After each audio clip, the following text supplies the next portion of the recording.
með börnin, hefur verið mjög svona, hafa þau verið að fikta eitthvað og hvernig hefur, af því ég veit með sjálf mig að þetta hræði mér rosalega með börnin. Ég ætla ekki að tjá mig það, Nei. en ég myndi aldrei stíga þar inn. Ég hef sagt þau öll, þau eru börnin mín og það er alkoholismi í ættinni. Já. Hrafnhildur er hetero og þetta er alveg engin launung, þetta er bara upp á borðum. Já.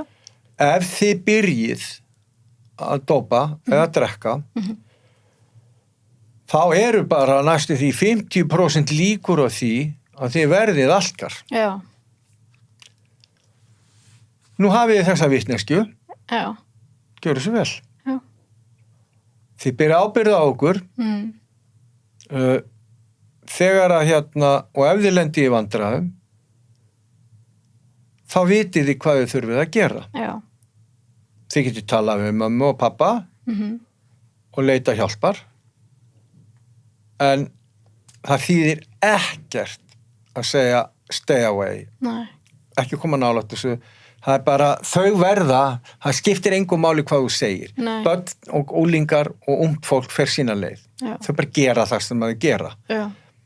Aðalmáli er að þau hafi þessa vitneskju, þetta er fjölskyldusjúkdómur og að foreldrar þeirra hafi farið í gegnum þetta og það er hægt að lifa stórkostlegu lífi að vera hetero og og þar með er máli dautt. Já. Og síðan ef börnin þín fara að nota að þá þýðir ekki að öskra eða æpa, það er bara að setjast niður og ræða. Og ef þau lendi í vandræðum, þá eru til lausnir við því. Já. Þannig að þetta er já, auðvitað, þetta hefur alveg áhrif, auðvitað hugsa maður og guð hvað ég vona að barnið mitt þurfi ekki að fara í gegnum það sem ég fór í gegnum, skilurðu mig, með öllu sem því fylgir. Já. Þannig að, og já, uppkomin börn og allt það, en ég get sagt Greta mín, hún drakk í einhvern tíma og fann það út bara sjálf.